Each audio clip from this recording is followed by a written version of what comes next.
As you'd recall, last week at the estimates debate, it did not end as everybody expected it to end. And it's not the first time that has happened. And in fact, over the weekend, I was going through my folders, and I actually came across a letter which I had reason to write to the leader of the opposition in 2022, trying to address this very same issue. And it's a letter I can make available to you. Again, appealing to him for us to have an order and agree on an order, and even suggesting to him various orders that we can follow.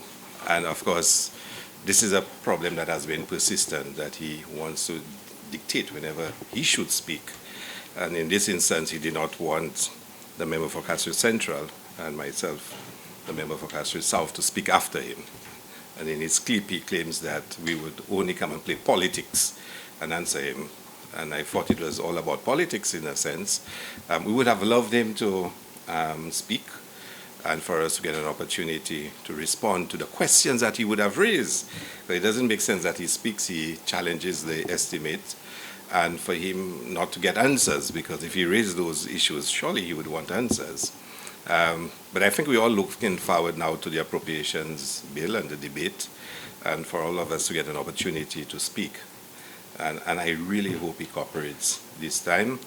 But if he chooses not to, we'll have to use other parliamentary procedures to make sure that all of us speak.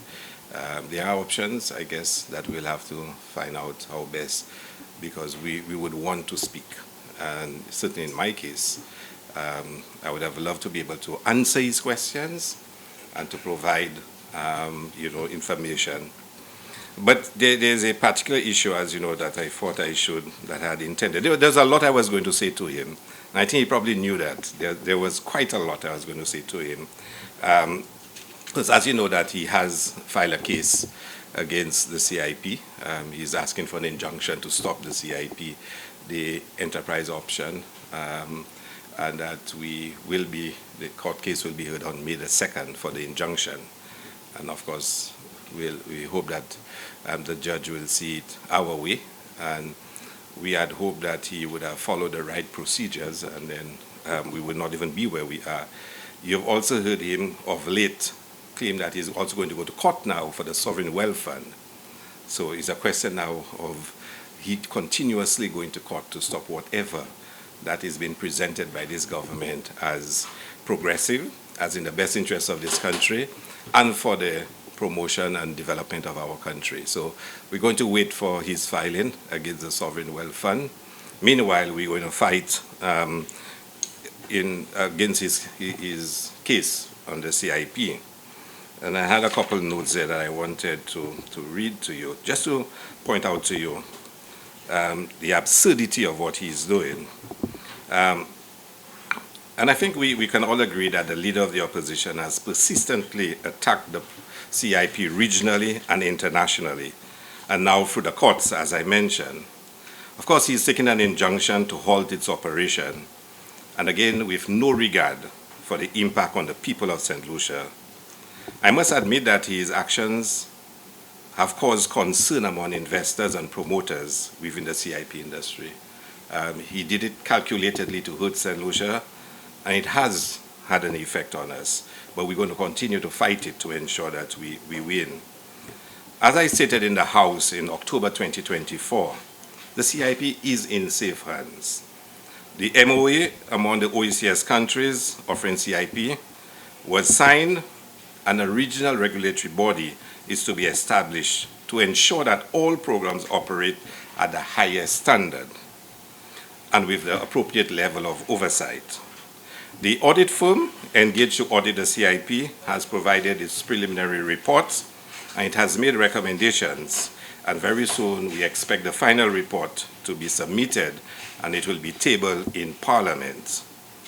In October 2024, I also indicated when I spoke in Parliament that the new pricing structure introduced under the MOA on the 1st of July 2024 had affected the structure of investments, and as such, sales under the enterprise options and new investments in the real estate options were suspended. So I had announced that in October 2024. We have since resumed the real estate option because the price did not affect any existing agreements.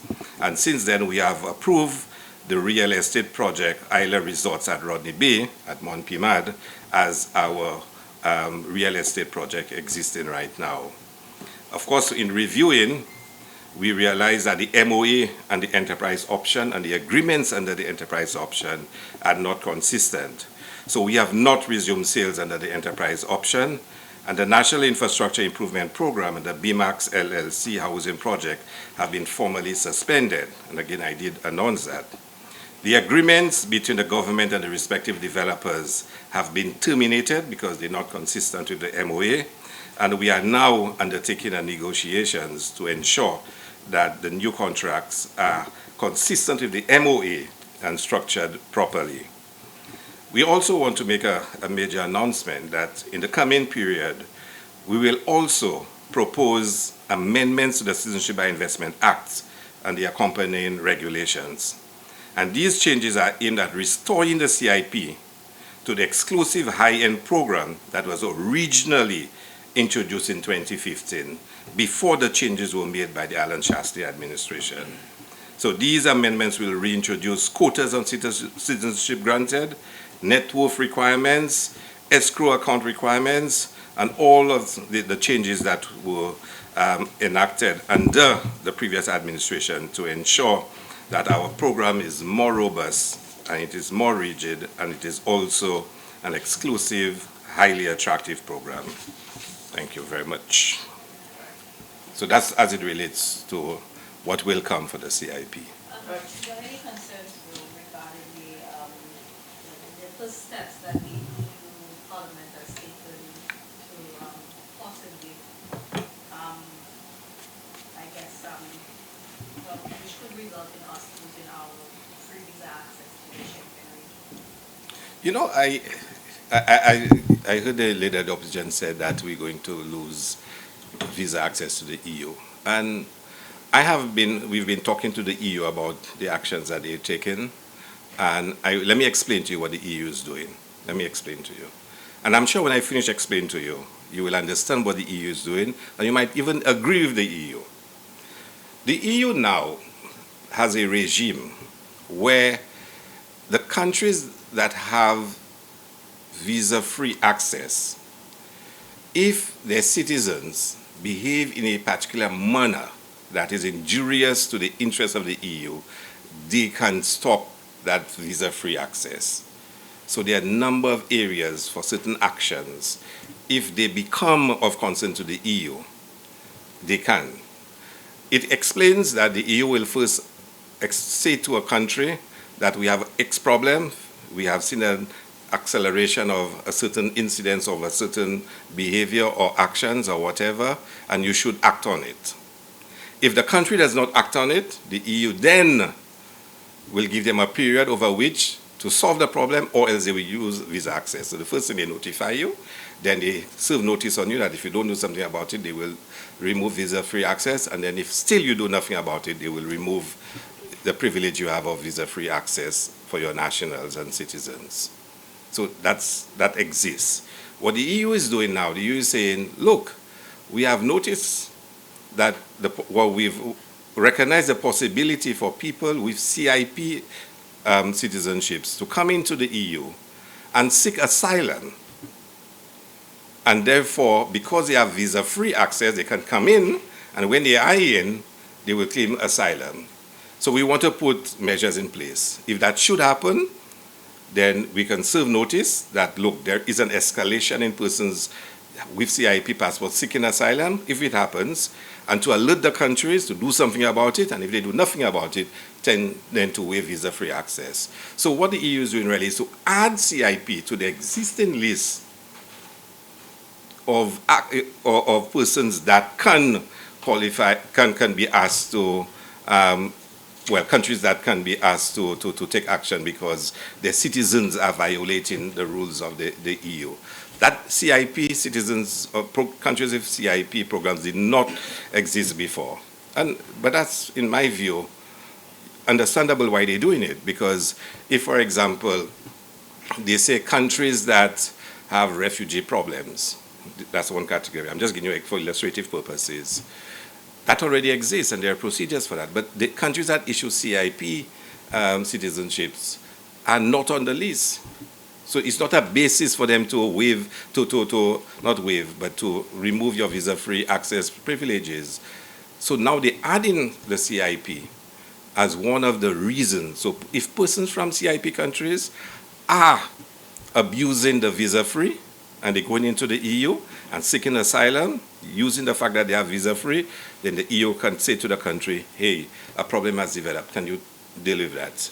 And if you don't deal with it, then they will waive it. Is there any cause for concern for us as citizens? No. I mean, I know the Prime Minister went to the EU last year, and they had no issue with us. And we will again go and visit them, like a diplomatic visit, just to make sure there are no issues in St. Lucia. And we have a very robust and rigid due diligence process at the CIP, so we have no reason to be worried about it. What we have said to the EU is that we want to have open dialogue and communication on the matter. So if there is just one instance, now again the EU have thresholds. It's not if it happened once they will ask you to do something. If it goes above a certain limit, because they have thresholds, and I can share all the documents with you, so you can read it to see what it is. There's a certain threshold. If it starts happening above a certain frequency, then they will activate that mechanism. It's not like somebody came yesterday and they applied for citizenship, so it's not going to happen like that. There is a clear process. And like I said, we can share all the documents. I can give it to Melissa and she can share it with you. Sorry? No, not us. The legislation says, yeah, they give you, whether it's a year, they give you, whichever country.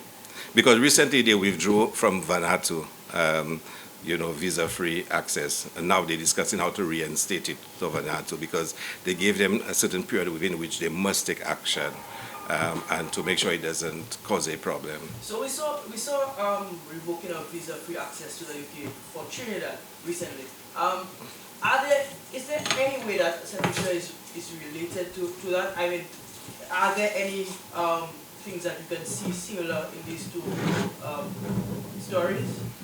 No, we have no reason. Again, up to January, we had deliberations with the EU, the US, the UK, and there have been no concerns expressed about St. Lucia. Additionally, there's a question about the CIP program in general. Some people question whether or not we should have a program like that anyway, given the fact that citizenship is so valued by St. Lucians themselves, St. Lucians who were born in St. Lucia. What would you say to them? Again, it's something which I've addressed before. There are people who for the program, there are people against the program. Right now, to become a citizen in St. Lucia, there are a number of ways you can become a citizen, a number of ways. One, by birth, you're born in St. Lucia. In some countries in the world, even if you're born in a country, it doesn't automatically give you citizenship. In the UK, for example, not because you're born in the UK, you automatically become a UK citizen. And in some countries, even if you're born there, your father must also be born there for you to become a citizen. So different countries have different laws. But in St. Lucia, once you're born in St. Lucia, you're a St. Lucian citizen. Regardless of whether your parents were here just for vacation, you become a St. Lucian citizen, which some people say must change. Secondly, naturalization. If you live in St. Lucia for a number of years, then you can become naturalized as a St. Lucian. And even that have limitations on it. Descent. If your parents were St. Lucian, you could inherit it. We've changed the laws now that if your grandparents were St. Lucians, you can also be a citizen. So it actually goes to 2 generations now, but before it was only 1 generation. The fourth one is marriage. And I ask you to check the law on marriage, as it relates to marriage, which says if a St. Lucian male marries a female overseas, that person qualifies for citizenship. It's not automatic if a St. Lucian woman marries a man from overseas. It's not automatic. That's the law. But you could double check it. It's not automatic. But you can do marriage. Now, when that person marries a foreigner, there's no due diligence done on the person. There's no investigation done on that person. And then you have the new method, the new approach, which is CIP. If you make an investment in the country, you qualify for citizenship. So there are people that say, leave marriage, live both, but don't have investment. So they have different views on it. Some people agree to it, some people disagree to it. And I respect all views on it. I respect all views on it. There are a lot of St. Lucians that have gone overseas to live in other countries and become citizens of those countries. And there are St. Lucians who feel that, you know, if you're not even born in St. Lucia, you should never be the Prime Minister of St. Lucia, for example.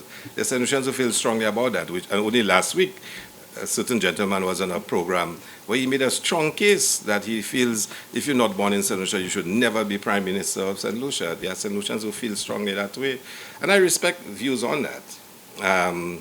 You know, in fact, the host actually made a good point. You know, if your mother is having complications and she goes to an island next door to take care of the complications and to give birth, then you're not a St. Lucian.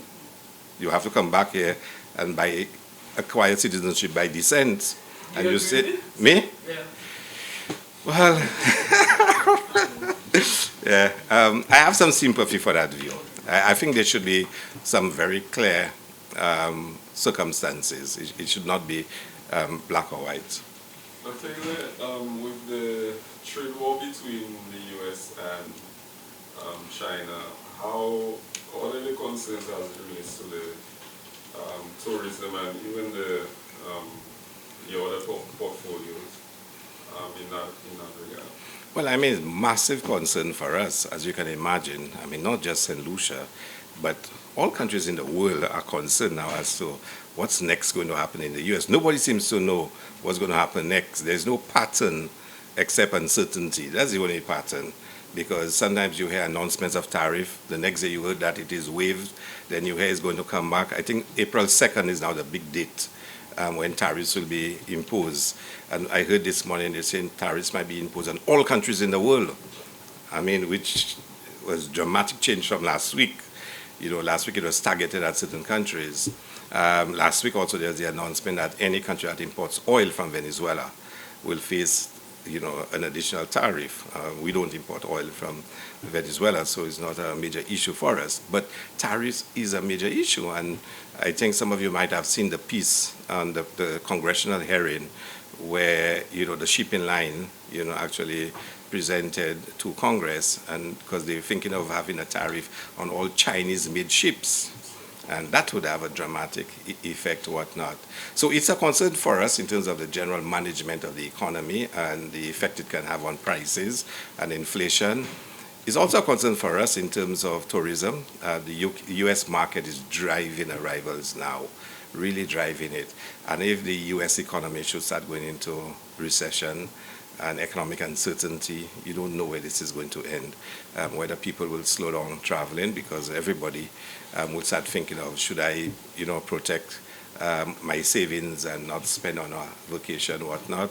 So there's a lot of uncertainty now, and it is uncertainty that didn't exist in December, but now it is really unfolding rapidly before us. Are we looking at into a contingency plan in the event, especially looking within the region to see what we can obtain through the region? Well, yeah, we are, and the Prime Minister will be saying more about that during his budget statement next month. Oh, sorry. Yeah, so it was just being announced that even though you have a US visa, you still won't be able tell you yes or no to enter the United States. I mean, we already on the ban list. So do you think that's an issue that a solution should be really worried about, so that we won't be able to travel despite us having a US visa? Well, I mean, it's not just St. Lucia, it's the whole world. And they did deny that there is any ban list. And there's been no formal communication about it. And the U.S. State Department did say that there's no list existing. But again, nobody knows how the U.S. administration really operates now and who's really responsible for doing what. But I think the U.S. has stated, and it's true for all countries in the world, a visa does not guarantee you entry into a country. The immigration still had the final say whether they let you come into the country or not. And it's for the entire world. I mean, nobody knows really what's going on in any serious way. Mr. Minister, I'm aware that your ministry has an artist discovery program. I just saw something about it online. Can you tell me a little bit about that? Why did you guys decide to have such a program, and what's the point of it, really? The Artist Discovery Program? Yes. Well, I think, what we've tried to do is to discover new talents and new persons and we, again, we very shortly, we will be speaking some more when we approach the Jazz and Arts Festival, some of the details of those things. So we've done a number of programs, including this one. We've even tried to we have had a program, and I think we're doing the prize giving tomorrow, trying to get St. Lucia to design new souvenirs that we can put on the market. Because everybody say all we do is import from China. So we actually had a competition for persons to design St. Lucian souvenirs, and we'll be giving the prizes tomorrow. Same thing with artists. We need to be involved in the development and the growth of artists in the country. So you'll see a lot of that, calling on persons, for us to discover new talents.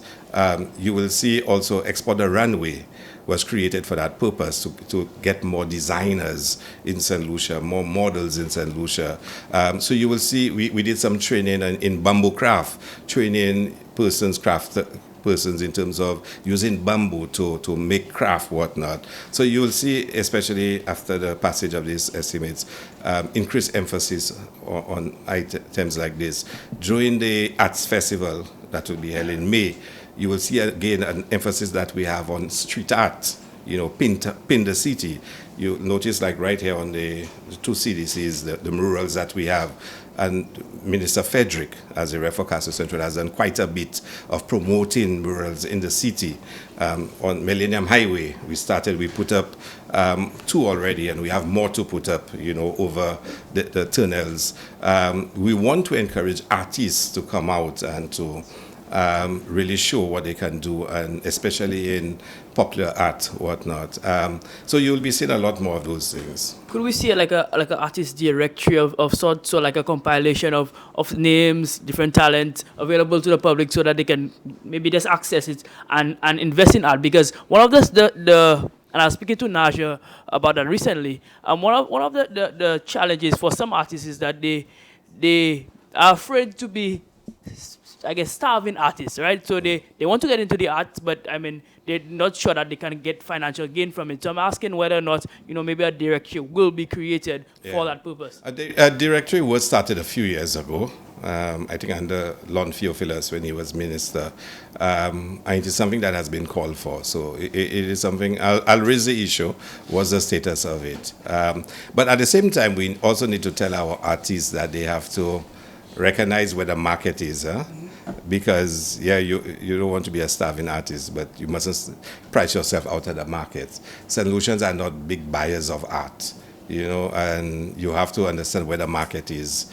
You don't want to cheapen your work, but it don't make sense you do art and you want to sell it at a price that nobody will buy it, because St. Lucians are not really into this. I mean, few persons in St. Lucia actually purchase art, and you're not going to just purchase art, because there's not even a secondary market where you can buy art and resell it. So when I buy a piece of art, it's because I just love to see it, so I can put it up. But there are not many St. Lucians who do that. So, we have to link it now to the tourism industry. So at least when visitors come in, they can buy art, because the pool of St. Lucians who can really afford to buy art is not that big. Do you think we can change that culture at all? Do you think we can develop an arts culture in St. Lucia? No, I think we can, and I think we should try to do it, but the artists themselves must play the part. It's the same thing with fashion. I really, really wish, and I think I said so in this room, when we first started, I would love to see we have at least 3 or 4 major, every year, at least 3 or 4, just before Jazz, just before Journée Creole, National Independence, and maybe one other occasion when we can make sure our designers come out, put up their best designs, have pop-up shops all over St. Lucia so people can buy the stuff, have the models out there on the runway displaying their own competence, because modeling itself is a big opportunity for our young women.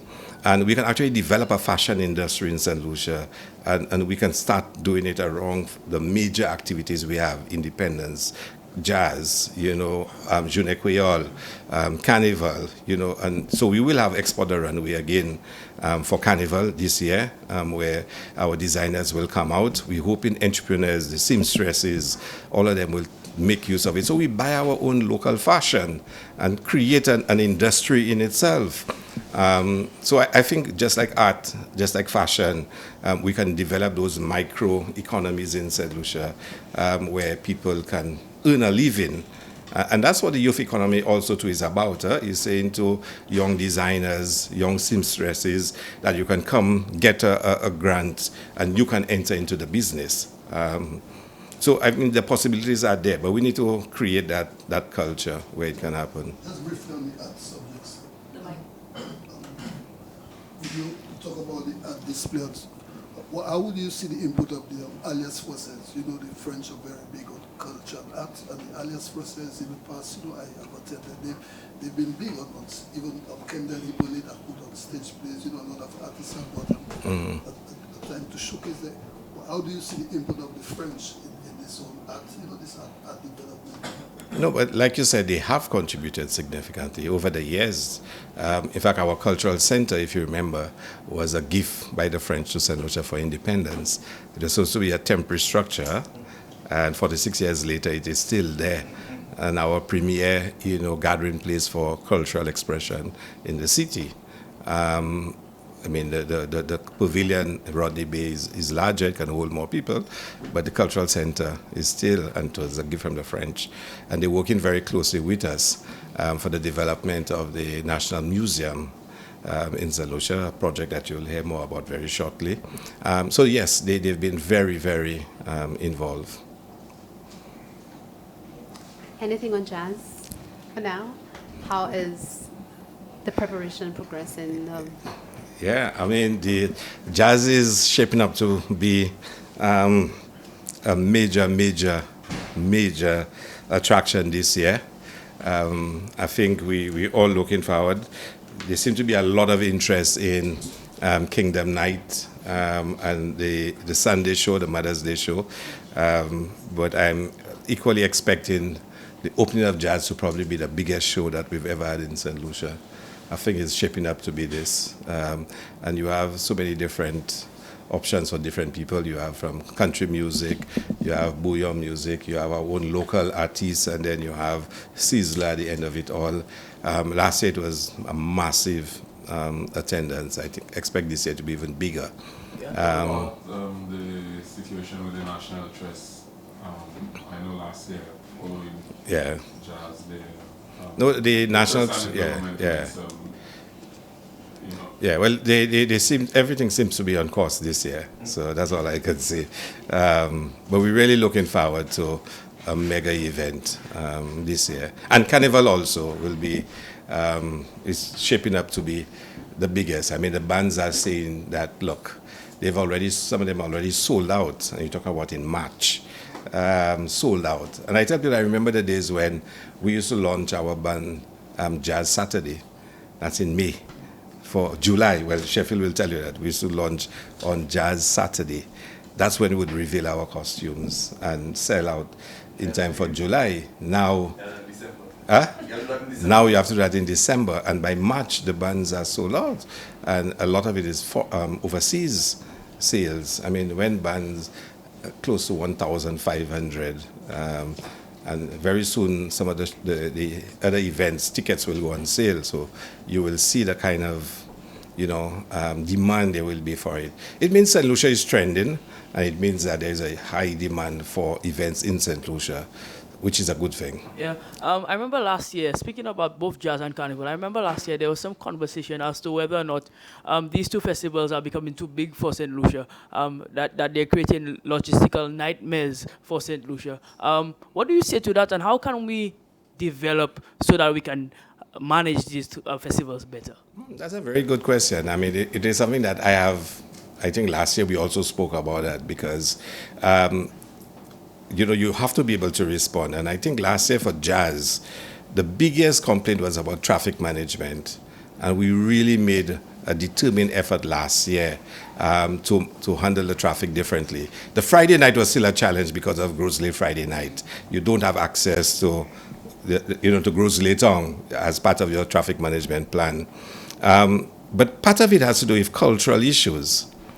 And anybody in this room who would have traveled overseas to any mega event, whether it's football, cricket, whether it is a concert, will tell you, you don't drive up to the place of the event. You don't. I mean, you have to park or get off the train, or the taxi will drop you way off, and you have to walk to go to the event. Now, we're not accustomed to that in St. Lucia. You want to drive your car right up to the event, And the first experience I had with this was with Cricket World Cup in 2007. I was the CEO for Cricket World Cup then. And let me tell you, trying to explain to St. Lucians park and ride, people cuss me left, right, and center. Let me tell you, I got more cussing then than I'm doing now in politics. I'll tell people that. In politics now, I mean, it's nasty. People get personal and they say all kinds of things about your family and all kind of wild accusations. But in terms of St. Lucians giving abuse, let me tell you, for Cricket World Cup, for abuse I got. Because you're asking people to do things that are culturally against what they're accustomed to. How do you tell a man he can't bring his drinks to cricket? He can't bring in his rice and peas and his wings and his bouillon to cricket because that's against the rules now. Let me tell you, people used to let me have it, but it was good fun. I mean, at the end of the day, we had to make the changes because that's what the international rules require.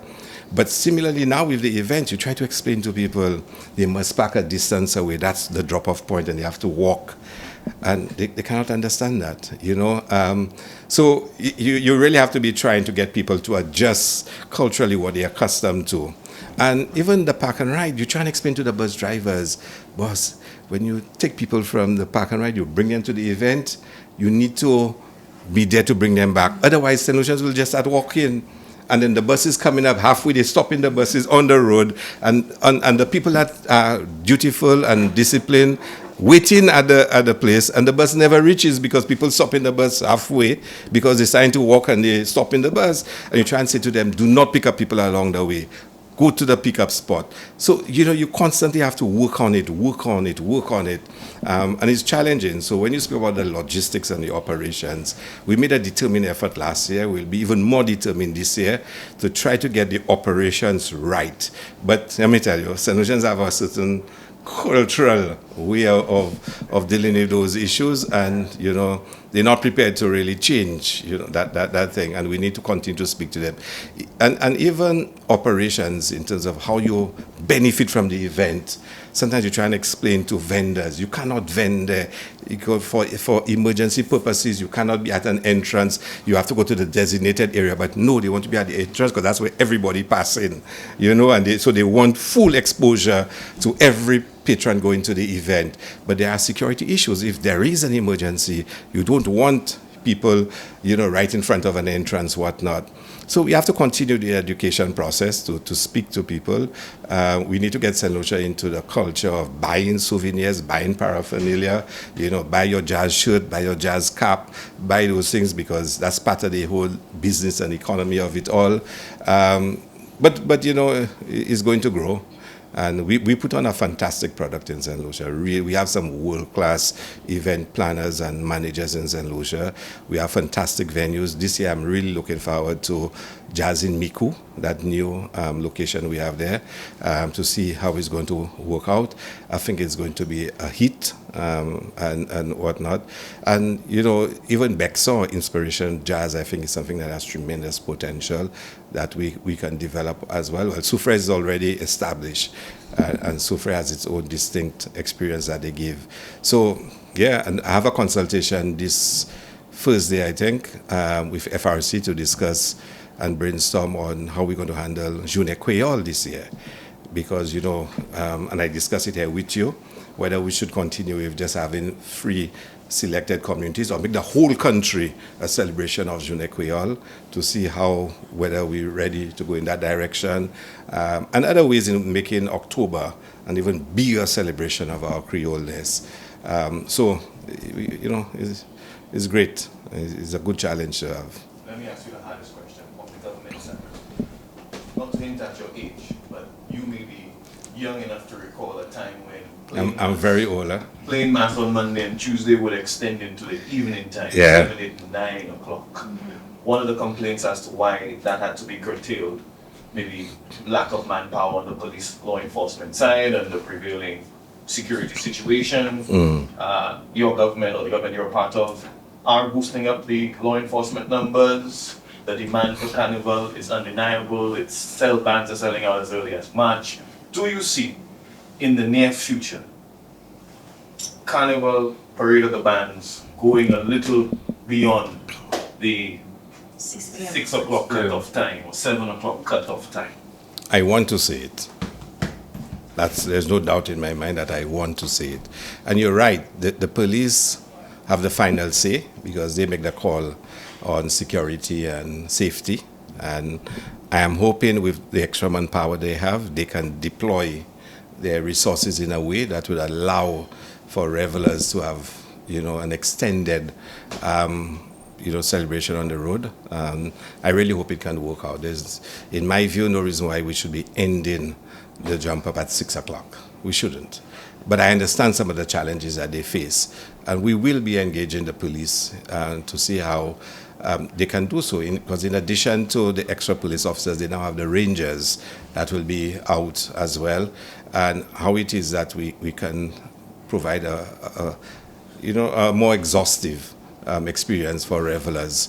And again, we really need to do so. And we will sit down with the police and discuss it and see how we can do it. Because there are a few people that have been, causing problems, but I believe the police. Thousands of revelers, pay the price for a small group. Yeah, and I have confidence the police can do it. I mean, I can understand they've been stretched, because they work long hours. But in the numbers they have, I want to believe the police can now cope with it and they can ensure. Take a chance and say, okay. Yeah, well, let's go up to 8 o'clock. Let's go up to 8. Yeah, 8 o'clock. Revelers, they don't catch up. Some people meet up their band 2 o'clock in the afternoon. Yeah, and you don't want to rush. You don't want to rush to get back. Yeah, you don't want to rush to and you don't want to rush to get to Mega J. And whatnot. So I think we can do it, and we'll talk about it. If we need more lighting on the road, if we need more police spots along the road, police presence, let's do it and make sure revelers feel safe. Because all along it's not a very long route that we cannot police it. And the police has been doing a tremendous job in the last 2 years, so we need to compliment them for that. But we also need to make the whole experience a little more cultural too. I hope we can bring back still pan on the road. At least on the Tuesday, the last lap, to have Silpan on the road. I hope we can have some more cultural groups participating. We usually have the Martinicans, the Guadalupans, and they add a cultural dimension to the road experience, the parade of the bands. So I hope we can bring that in. I hope the community carnivals too can offer an opportunity for the average St. Lucian who cannot afford a costume on Monday and Tuesday to participate. Let's go there. Are they cooperating with your ministry to try to No. to try to have their parades before the national? No, they're not. It's been a difficult challenge because some of them have their own established, so for example, some of them, they traditionally would have their parade on the 1st of August on certain dates, and they don't want to move their dates. Cicero is cooperating. I can say that. We are cooperating, and we already have our date for our carnival and our pageant. But we are latecomer, so we could easily have dated before. But we continue to work with them because the whole aim is for any solution to get an opportunity. But we're also saying to people that we want them to be very conscious of their behavior. Carnival is not an excuse for you to behave in any an acceptable manner. You have to be conscious of your behavior and drinking as well. I mean, we encourage persons to drink more water, to take more breaks, and not to just feel they must drink everything and anything they get on Carnival, Monday and Tuesday. That's not what it is about. I mean, some of us like to have a drink or two, but it's not an excuse to drink to get drunk and misbehave. Hmm? Yeah, well, I hope he takes note of that. I always keep an eye on him, you know, so yeah. So why we did take they it, not, that's the final question. No, I think there are two ones. Two. why did they not address it in the estimate? The figures for last year's jazz and the projected figures for this year, you will be getting an understanding of that. I mean, there's a, Relation. for numbers for visitors coming in, No, the money spent. the money spent. Yeah. Mm. And also the returns. But you see, you can't. We've gone through that over and over. And at the launching, were you at the launching of the check presentation last week? Mm. Last week, Thursday, you were not there. Yeah, but again, so you can't measure returns in a simplistic. Okay, 5,000 people came for jazz, and you multiply 5,000. They stayed for 7 days. That's 35,000. They spent $200 a day. That's 7 million US. That kind of thing. It's more than that. You'll have to be able to do some proper measurement in terms of what it created for the local economy, all the community jazz, how much money was generated, how much, jobs were created, the international exposure for St. Lucia. So, you dollar for dollar, you probably will say it's probably not a big income earner, but it is quite significant in terms of its impact on the economy. Yeah. Carnival is even more so. I mean, for the first 3 weeks of July, we had 20-something thousand arrivals in the country, which is the biggest for the entire year. July is always the biggest month for us because of Carnival. So yes, we've not reached to have the satellite accounts where we can measure the total impact on the country in terms of economic terms. But we can get the figures for how much we are putting in. Yeah, we can tell you how much we And we put will in. get it in the Yeah. debate on the appropriation bill. That's Yeah. what was expected during the debate on The estimates, well, you should speak to your leader of the opposition about that. To make sure that, everybody speaks and thing. So we will get the figures. Yeah, I'll try and get the figures for you, for sure. Mr. Minister, there are a couple of projects that you normally post. One in particular is last fair. Could you give us an update? Yeah, well, I mean, we will be having the sorting ceremony for the Asfair Lookout on Wednesday, and I invite all of you to be there. The Asfair Lookout will be one of a kind in St. Lucia. It will be totally, it will be very impressive, let's put it at that. And it is something that we will be doing, a number of them around St. Lucia. We'll be doing one in Canaries as well, and we'll be doing one in Soufrière as well, looking at the Pitors where we have the whole heritage sites. So we will be building a few of them. But I think Asfair will be special. And then towards the ending of next month, we'll officially open the new Mon Lay-by. In fact, I think the proposed date is April 29th, which is the day before the opening of jazz. So we probably have our own jazz session up there, overlooking the city. But yes, that's a big project for me. And I can tell it is going to be a special project. And also, the Underwater Sculpture Park is another one, and we'll be releasing very shortly some images of what it will look like. We've decided they're going to be 3 packs, one for history of ancillary. The culture one is also of ancillary, of Tikai, and the third one is heritage at the back of the gas station Millennium Highway. Asfair is also Asfair, is down at the bottom. So we have the lookout at the top, and in the bottom you'll be able to see the sculpture park at the bottom in the water.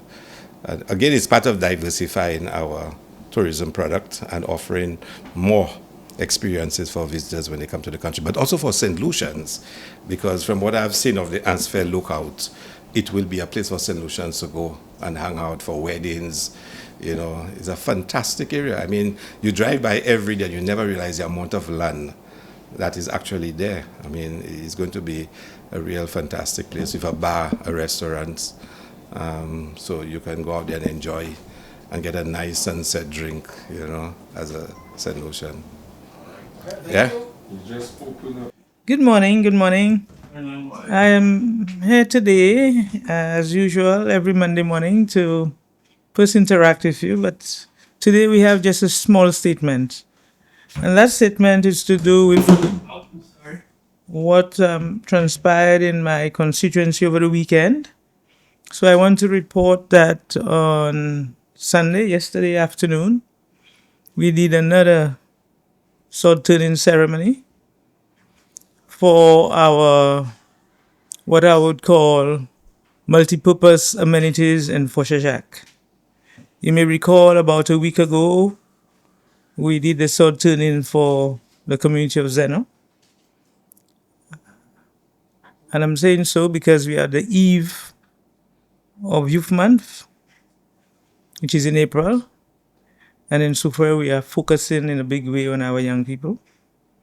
We did the multipurpose sword turning for the multipurpose court and change room for Zeno about a week ago.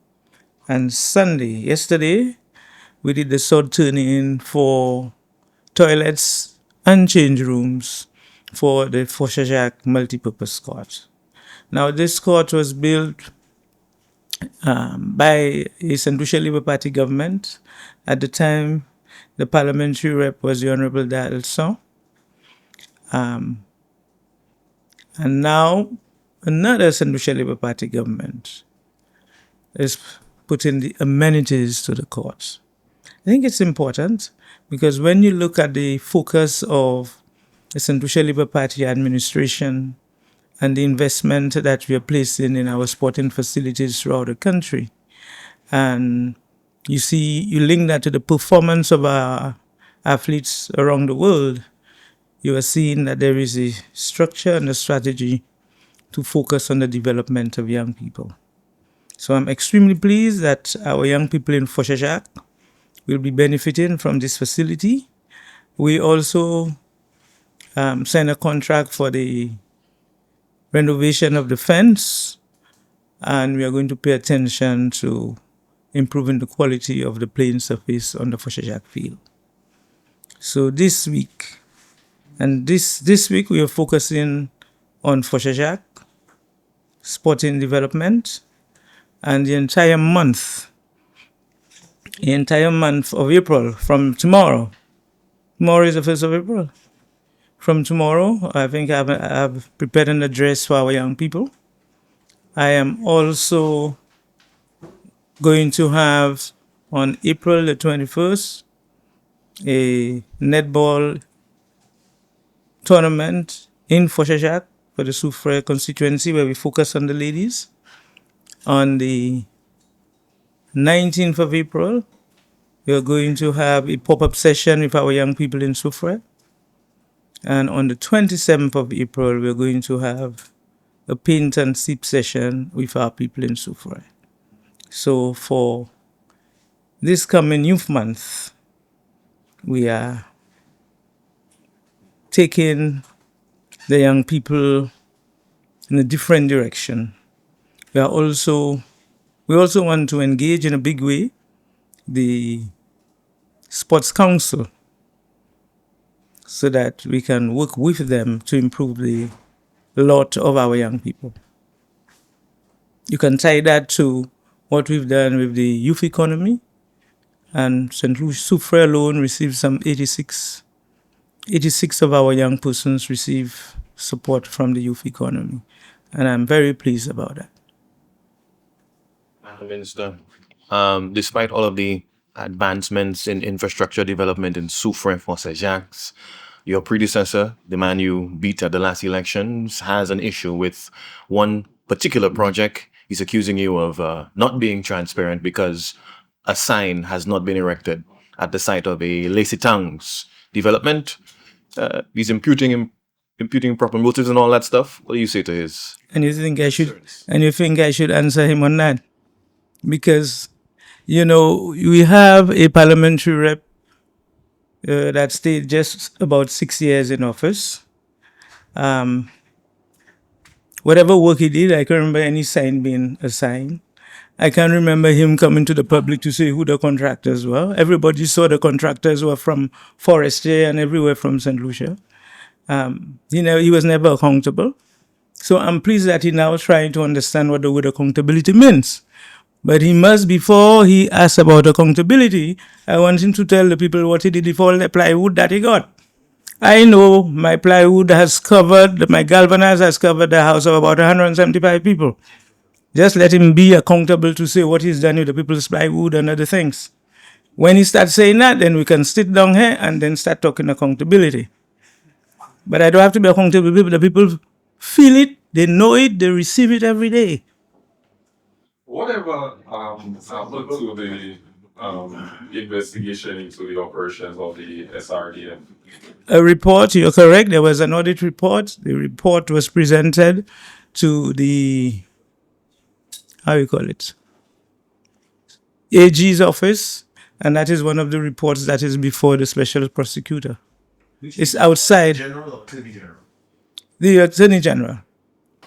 I know that your office is closed for structural repairs. Just tell me a little bit about that. What exactly are those structural repairs, and where can the public now go and access the services of your ministry? Very good question. I've been informed that our office was affected by mold, and that might be some of the things impacting my voice and everything else. So yes, from today, the office is actually physically closed. We have a desk at our Consumer Affairs Department, and that is somewhere in Miku Street or somewhere in there. And we also would be operating from that office. We also have the cooperative department. So we are now putting things in place, but the public should go to the Consumer Affairs Department for any physical hard copy documents and so on. So I know we are supposed to be putting a public announcement out. I believe it's already out. I want to apologize to the public for the inconvenience, but I want to tell them that the ministry, the staff would be continuing to work online. Persons in the south would not be affected because, we've opened our Southern Division office, so they could go down there. And I want to just give people the assurance that the Ministry of Commerce continue to work 24/7 on their behalf. Yeah, Madam Minister, we saw the big turnout for the Island Champs. Yes. And Soufre, other than just the nature sites and the attractions now sporting. But in terms of the field, we've had Black Hat football, we've had the Island Champs, we've had other leagues. How do you see this field? The improvement. The sports minister spoke a little about it. But as as your constituency, how do you see, the Soufre mini stadium, being upgraded, being expanded? I believe as well within Parliament, my presentation, I indicated that I've had conversation with the Minister for Youth Development and Sports, and what we are looking to do is to extend the seating capacity of the stadium. So again, only during the meet, you are correct. Quite a few persons were left out. They were denied access by the police because the police felt that they didn't want to overcrowd the stadium. So I want to apologize to the persons that some persons had already paid. Some people had the bands and they were not able to enter the stadium. So it has become an item that is urgent for us. So as a government, we will sit to see how best we can deal with it. There was a proposal one time to use the area over the guttering to extend it, for sitting. Would that? Well, I am not certain. There's an area over the gutter. I'm not certain that exactly what we're going to do. But all I know is that I have started with the minister as well as the permanent secretary to make a request for an expansion of the seating capacity. I guess the technical people will go in there and see where are the best locations. But as you realize, for this Island Champ, they brought in 2 temporary stands, and even that too was taken. Yes. Any updates on the task force for the tariffs? Any discussions had so far that the public should know about? Yes, I've reported that the cabinet subcommittee met first, and then subsequently we met with the technical subcommittee. A report was tabled. It's on the agenda paper today for further discussion. But even after that, the technical committee met last week, and the full committee is again meeting on Thursday, God willing. But as we've started doing our preliminary works, if you've been focusing on the international news, you will realize that there is a statement by President Trump that on Wednesday he's going to impose additional tariffs, and he called it Liberation Day. So as I've said before, this situation is very fluid. One of the things we agreed on as the technical subcommittee is how do we prepare our public for what is happening there and possible implications for all of us. So God willing, Cabinet is going to make some endorsements today, and then we'll be coming out the public announcements. The pace at which we do that is critical for us because it cannot be business as usual. What are some of the recommendations coming out of the committee? I cannot discuss it because it's before the cabinet. It's only after the cabinet has accepted that we can discuss. Yeah? Yeah, I think that's it. Thank you very much.